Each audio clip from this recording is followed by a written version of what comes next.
What's up to our amazing listeners? Smush, smush, smush. We have a very exciting guest that a lot of people might not know about unless they watched a very famous show that sadly got canceled a while ago about the very famous King Louis the 14th, the Sun King. But we're not interviewing him today. We're interviewing someone special in his life. Perhaps his first wife? Maybe? Maybe. You'll just have to find out. Stick around Yes. and subscribe if you haven't already. If you know who these people are, like and subscribe and drop a comment. Exactly. Now you know my homie. Yeah. Comment, like, subscribe, tell us what other interviews you would like us to do. And if there's any questions that we didn't ask that you would have liked us to ask, who knows? We may have her back for a part 2. There is a lot of depth to this woman, and so much lore.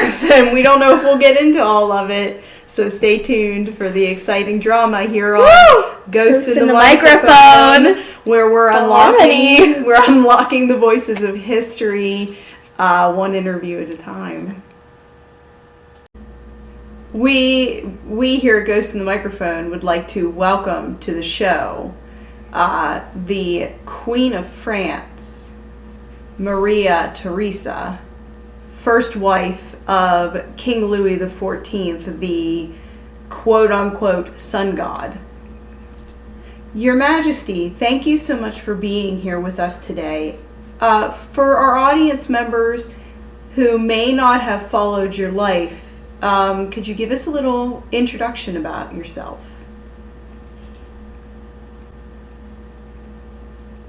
But of course. For those less familiar, allow me to briefly introduce myself. I am Maria Teresa of Spain, eldest daughter of King Philip IV of Spain. I was born in 1638 and raised with great privilege but little warmth, as was sadly often the way for royal children. At the young age of 16, I left my homeland to wed Louis XIV of France as part of a strategic political alliance. Though merely a means to an end in affairs of state, I grew to love King Louis in my own way over the years. I bore him 6 children, including the Dauphin who carried on the Bourbon dynasty. As queen consort during Louis's long reign, I established myself as a patron of the arts and learning, founding institutions like the Académie Royale de Musique. Though life at Versailles had many trials, I maintained my faith and dignity, even when my husband's extramarital affairs resulted in my exile for a time. Rigorous Spanish etiquette training served me well as queen, allowing me to hold my own at the elaborate French court despite the intrigues and gossip. While mostly forgotten by history, I am proud of my contributions to the culture and strength of France during a remarkable era. My life reflects both the grandeur and tribulations of an age where throne and altar were inextricably linked. I am most honored to provide any insights that may enlighten your audience about my world. Please do ask me to elaborate on any aspects you wish. Well, I'm thankful you are willing to talk about some of the drama between you and King Louis, because everybody wants to hear about that. There's tea to spill. But before we get into that marriage that you had that nobody is jealous of, can we talk a little bit more about your childhood? So you were forced into an arranged marriage with King Louis at the age of 16. But prior to that, what was life like for you as a young child? What was your favorite pastimes? And just what was it like for you as a princess prior to being forced into this marriage? Yes. Life as a young infanta of Spain seems almost a world away after so many years as Queen Consort of France. My childhood was one of rigid etiquette and formality under the ever-watchful eye of my governess and tutors. I had few true friends or amusements beyond some embroidery and study of languages and music, pursuits deemed proper for a princess.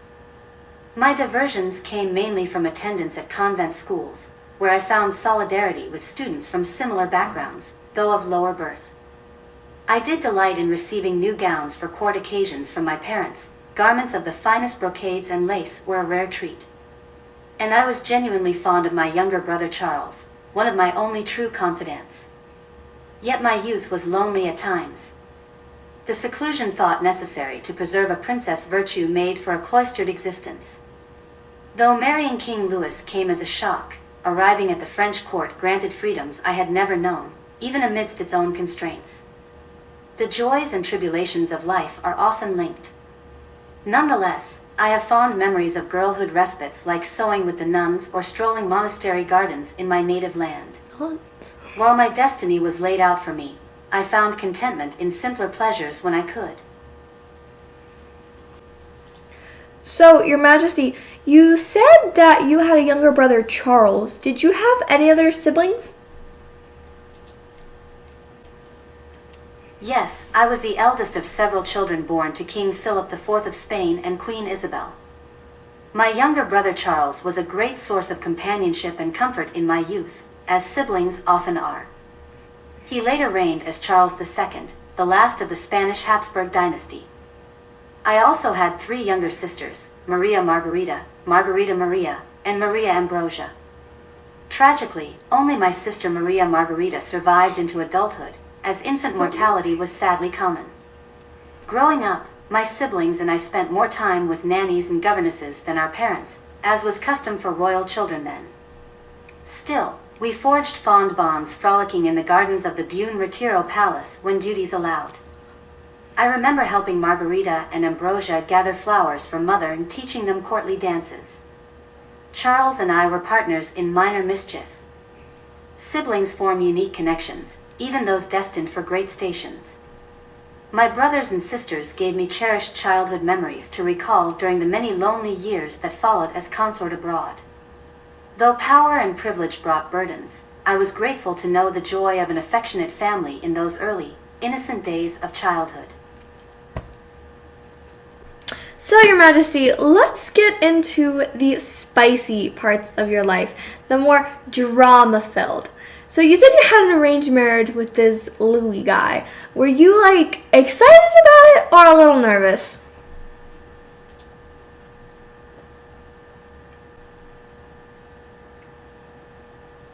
As any girl of only 16 years would be, I felt quite apprehensive about my arranged marriage to King Louis XIV of France. Having led such a sheltered life in my native Spain, I knew little of the French court or its ways. Of course, I felt honored by the alliance between our nations, but the prospect of leaving my family and country for this unknown young king provoked anxiety. My dutiful upbringing left little room to protest, however. I could only hope Louis and I would develop some mutual affection and that I would adapt successfully to my new surroundings. In truth, passion grew gradually between Louis and myself over many years of marriage. My bond with France also deepened after difficult beginnings. With patience and poise, even an arranged union allowed meaningful partnership to blossom in its own way. Though daunting initially, I came to see marriage to Louis as part of God's plan for me, and strive to serve France to the utmost as her queen. So, tell us about the first time you met Louis and how it went. Also, we have a few people dying to know, were you really taller than he was? Yes. My first meeting with the young King Louis remains etched in memory. It was at the island of Pheasants on the border between our two nations, where the wedding ceremony was also later held. I recall Louis appearing quite regal and self-assured for a 16-year-old monarch, while I was painfully shy in his presence at first.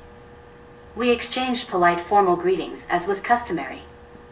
Louis's piercing blue eyes and upright bearing cut a striking figure, though he was not yet the imposing Sun King of later years.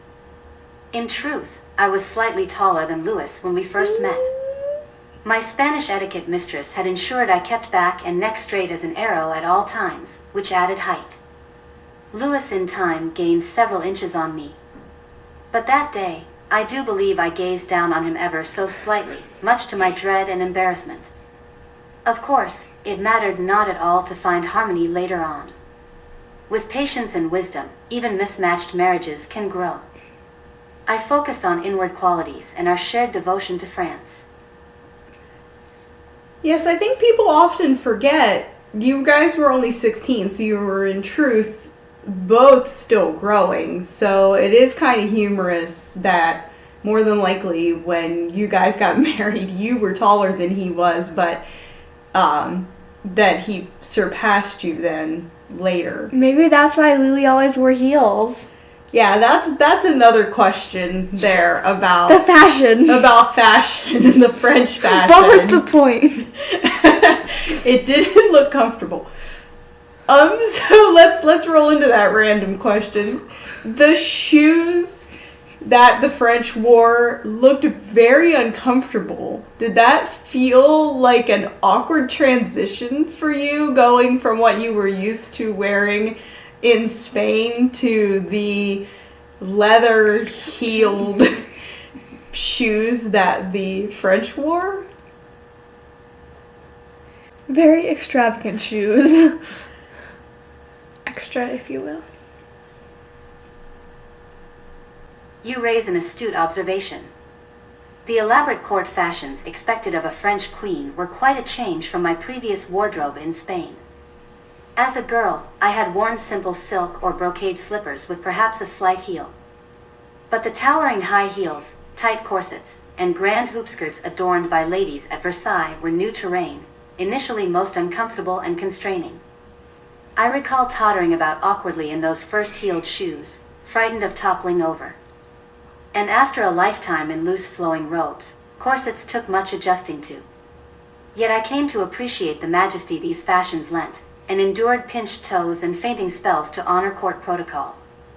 In truth, attire at Versailles was designed more for appearance than practicality. Beauty and status took priority over comfort. A queen was to be a walking work of art. So I adapted as best I could and used my natural poise to carry it off with grace. Okay, so now let's further dive into some more drama. How did you feel about King Louis's brother? What was your first impressions of Philippe, the Duke of Orleans, and how did your thoughts about him change the longer you were in the court of Versailles?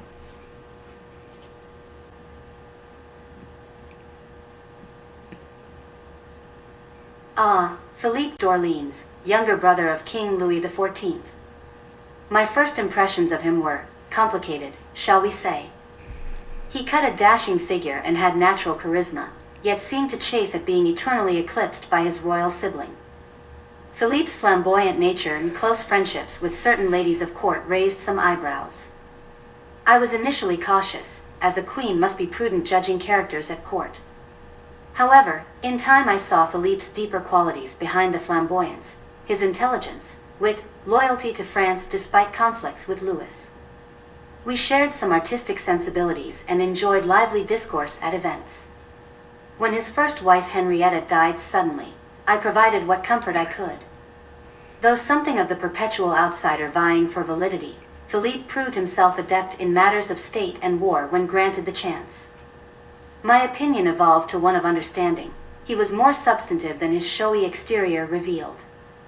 In the end, Philippe achieved an honorable legacy of service to the crown. One cannot judge a book by its cover, as they say. Discerning minds look deeper. Well, how old was Philippe when you married King Louis? If I recall correctly, Philippe d'Orleans was around 14 years old when I wed King Louis XIV in 1660. So in your previous response, you mentioned Philippe's first wife, Henrietta. there has been speculation for a long time that King Louis and Henrietta had a romantic relationship, and you may or may not have been aware, but I feel that would be a hard thing to hide. Can you talk about what that was like, either just because it was rumor going around that your husband was romantically involved with his brother's wife, or, you know, the truth behind that? How did that happen? The spies. I mean, when you're king, I guess, you do what you want. I hesitate to give full credence to court gossip, which was rampant in those times. However, it does seem likely there was some manner of intimacy between Louis and his sister-in-law, Henrietta of England. As to the precise nature, I chose not to pry too deeply, which was often the wisest course when confronted with my husband's romantic dalliances.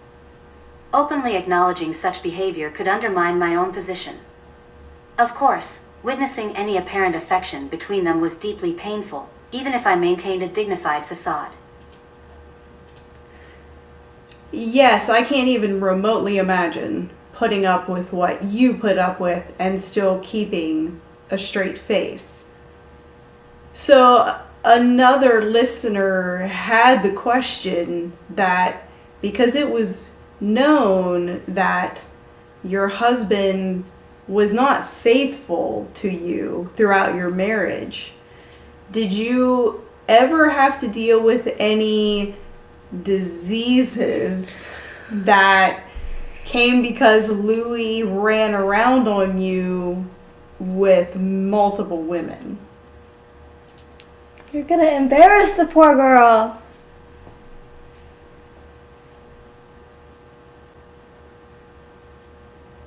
As was regrettably common in those times, disease did periodically make its way through the court as a consequence of Louis's infidelities. I myself by some miracle avoided contracting any illnesses from his extramarital activities, for which I thank only Providence. Several of Louis's mistresses were not so fortunate, occasionally falling victim to maladies that then spread further at court. I sought to aid affected ladies discreetly with remedies and tonics where I could, though propriety prevented overt interaction. When the king showed early signs of an ailment, I tactfully persuaded him to refrain from intimacy and allow physicians to discreetly treat the issue before it expanded into a crisis. Yes, because I can only imagine what kind of crisis that would be and how dramatic that would be if you could trace that much of it back to King Louis. Of course, the court of Versailles didn't seem like it was known for being a place where People kept it in their pants? they abstained from anything at all. So crazy. Okay, so there is definitely talk about a major rivalry between you and one of Louis's mistresses.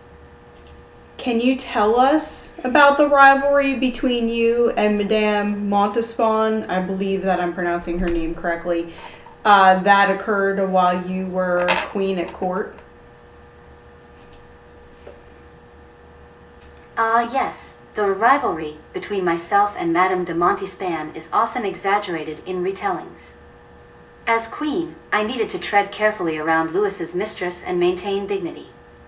Outwardly, I received Athenais with courtesy and observed formalities, as an open feud would only undermine my position.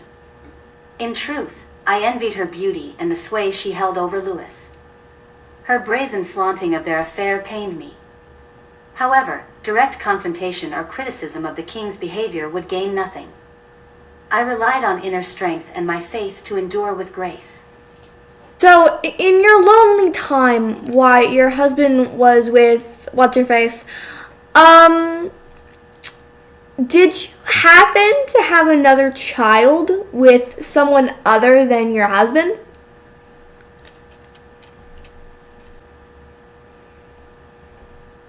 I appreciate your curiosity. However, I never strayed from my marital vows to King Louis, despite the pain caused by his affairs.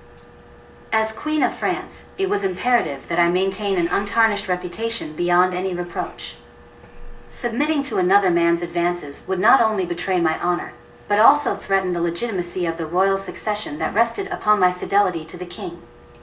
However difficult Louis's behavior, I owed it to France and my children to endure with grace.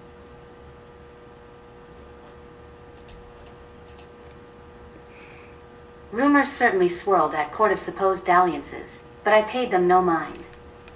I focused on being a dutiful mother and sought purpose through patronage of charitable causes. My spiritual advisors also provided guidance during periods of difficulty. But most of all, I drew strength from inner conviction that moral courage is measured during one's darkest hours. Good job. You mentioned the role of spiritual advisors in your life, which most of our listeners may or may not know is you were a very devout Catholic, and that's going to be what we assume you're talking about. But King Louis's mistress, Madame Montespan, there's definitely rumors she engaged in satanic rituals in order to gather power for herself at court. Can you speak to that at all? De Montespan, in her ceaseless quest for influence over Louis, may have dabbled in questionable mystical pursuits and so-called satanic rituals. The tea. Of course, lacking facts, I can only speculate on the accuracy of these whispers. As a deeply devout Catholic, I was appalled by mere hints of such ungodly behavior and kept my distance. Secret societies and dark arts held no interest for me personally. My spirituality served as a shield against temptations. While superstitions had potency then, I placed my faith solely in divine providence. But you were around during what is called the Affair of Poisons, is that correct?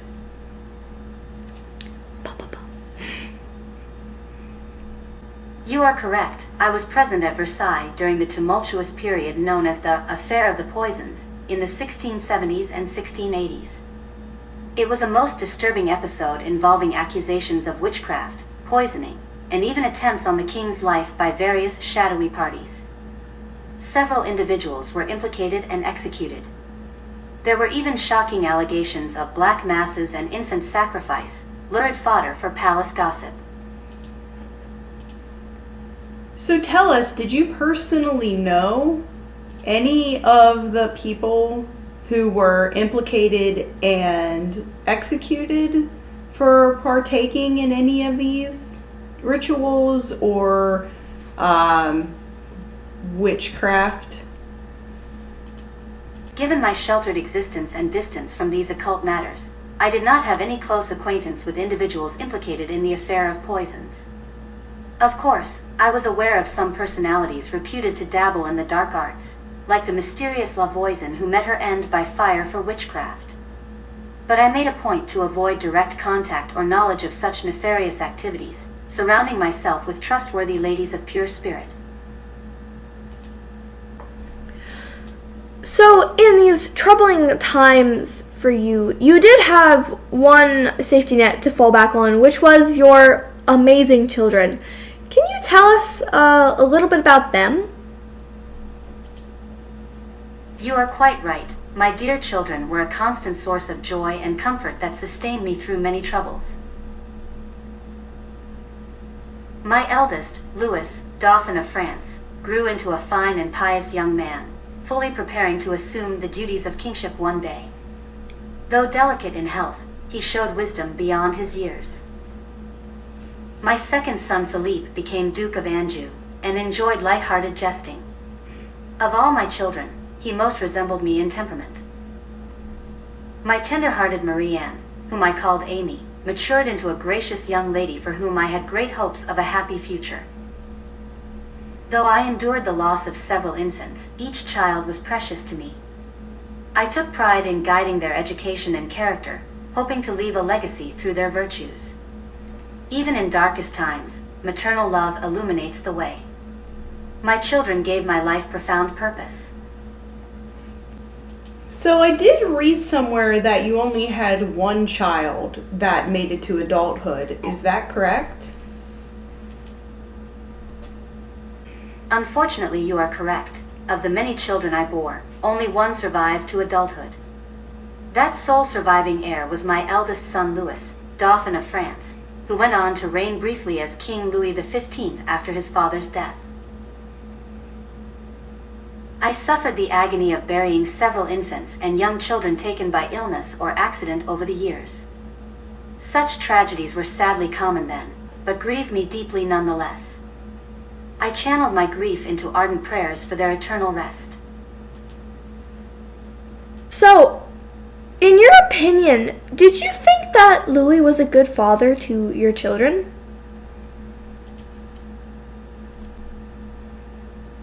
On the whole, I would say Louis was a moderately attentive father in the limited way views of kingship and fatherhood allowed in those times. Especially while engrossed with affairs of state and mistresses, he could be distant and preoccupied.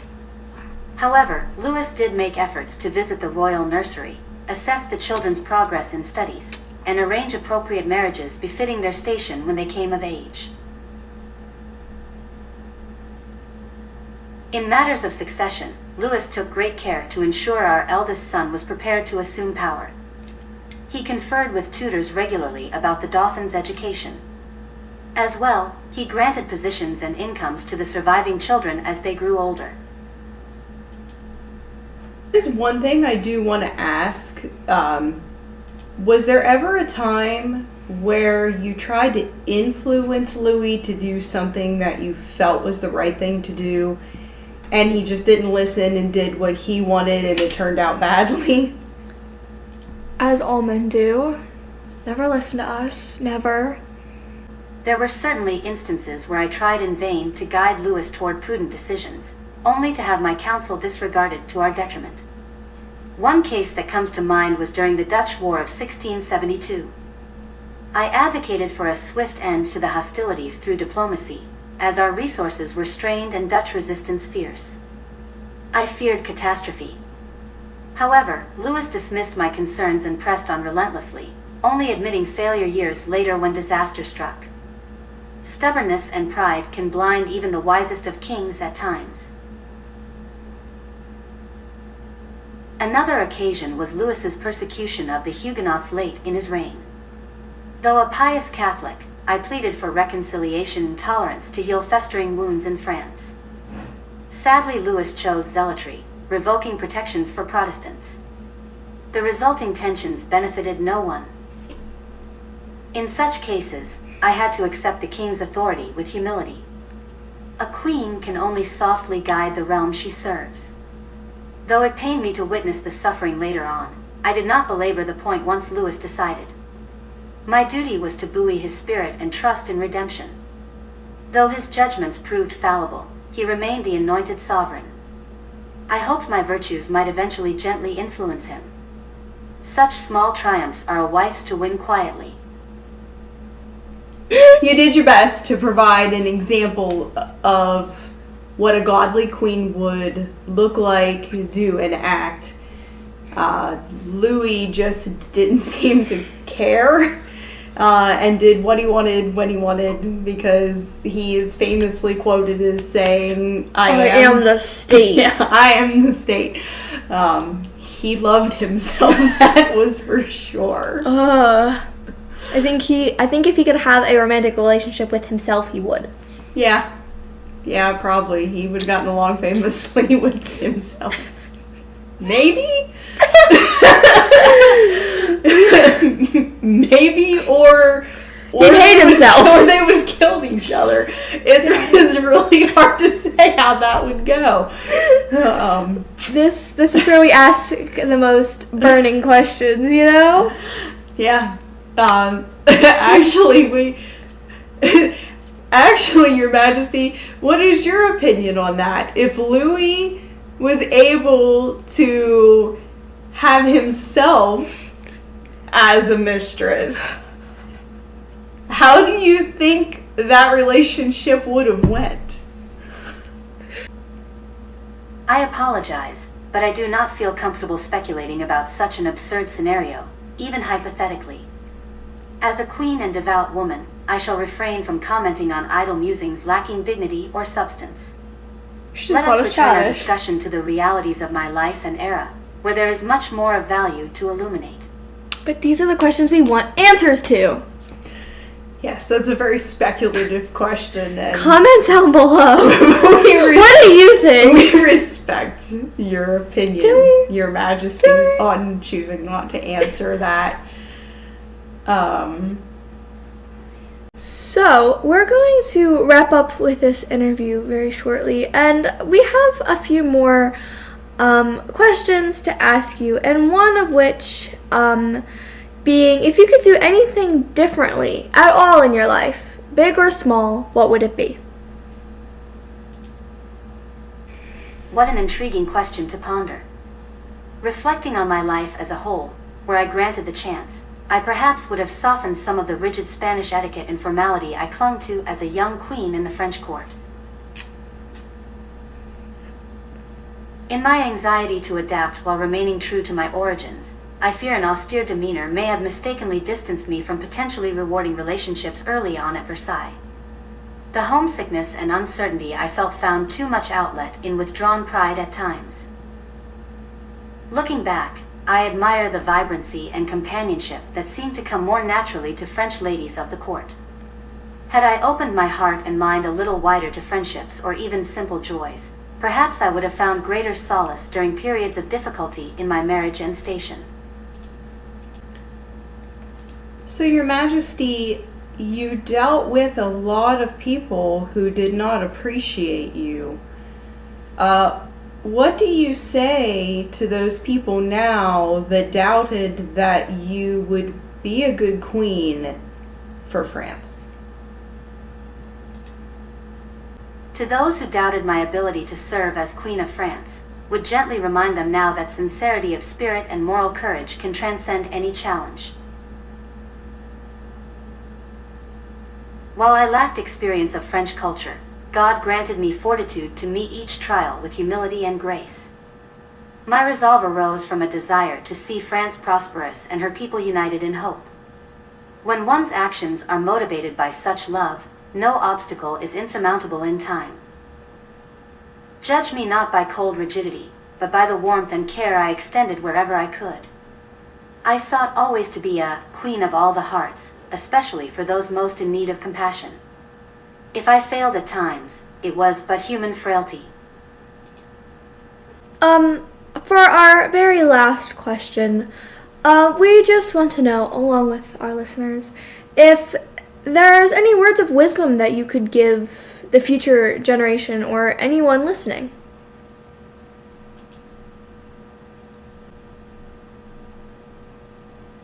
What thoughtful closing questions. Let me humbly offer a few pieces of advice from life's lessons that may yet resonate. To future generations, nurture compassion above all else. Seek to understand before judging others. Open your heart and mind to perspectives beyond your own. Find common ground through humanity's shared hopes and frailties. Therein lies the seed of peace.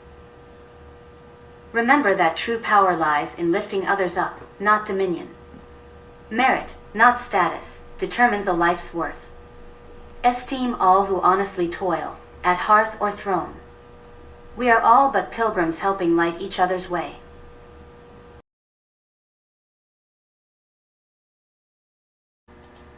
So that concludes our interview for today. We just want to take a moment and thank you, Your Majesty, for taking time out to join us here on Ghosts in the Microphone. And we hope that we can have you back sometime, because I'm sure when this is over, we're going to have listeners with questions that we didn't ask that will want answers to.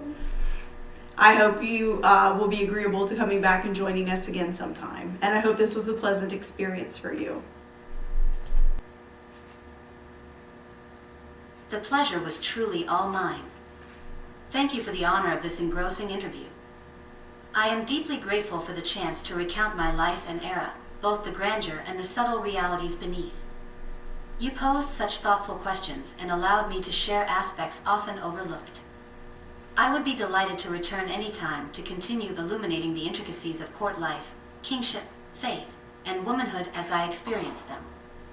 This was but a glimpse into a vast tapestry.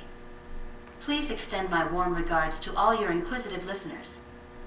I shall look forward to further stimulating discourse. Until we meet again, may wisdom guide and sustain you. Dieu vous garde. Farewell for now, noble friends. So that's a wrap for us, guys. Stay tuned for the outro where we break it down into... And explain how the AI was delusional. in some spots. Delulu, if you will, as the kids are saying. You know. First thing that the AI lied to us about was she did not go to a convent school. She was educated by her mom and a governess that she lived with. Since we're on the topic of her childhood, the AI spouted a list of names for siblings that I could not verify existed. It did get the name of Charles correct, which was the brother that she had that lived into adulthood that became king. But the story behind him is really kind of interesting, and I'll just touch on that briefly. Her brother was born deformed and did not speak really well and never had children. So when he died, or when he would have died, she would have become Queen of Spain because there were no other heirs or anybody else in line, and it would have defaulted to her. And on an odd, maybe not so odd note, the reason cited for his birth defects was all the inbreeding of the royal line. So there wasn't really any supportive articles or anything that we could find that led us to believe that her saying that she was like a nurse to other women who had diseases in court from her very faithful husband, that she helped them through their sicknesses, or helped them get better and stuff. So she wasn't necessarily a nurse, she was just there. And also she adamantly denied that she ever got diseases from her very unfaithful husband. So, hey, can't fault the AI for adamantly trying to defend herself. Yeah, it didn't want to have that conversation, apparently. Actually, never mind. So we did ask about whether the rumors was true that she had an illegitimate biracial child outside of her marriage with Louis. Because if you dig around online, there are plenty of articles that basically bring up it was a rumor, and we could not get the AI queen to confirm or deny. Along if you watch a certain show on Netflix. I recommend it. It was great. So that is all that we could find that was glaringly a hallucination. And not even a hallucination, just schizophrenic. Just maybe trying to avoid certain topics that we brought up. Everything else was pretty much on par and accurate. So thank you once again for joining us here on Ghosts of the Microphone, where we are unlocking the voices of history one interview at a time. The voices and dialogue generated by AI in this podcast are fictionalized representations based on available historical information. While we aim to be as accurate as possible, the AI systems used to create the voices and dialogue are not infallible, and some inaccuracies may occur. Any notable inaccuracies will be addressed and clarified at the end of the episode. This podcast should be considered a work of historical fiction, not a definitive historical account. The viewpoints and statements of the AI-generated historical figures do not necessarily reflect the views of this podcast or its creators.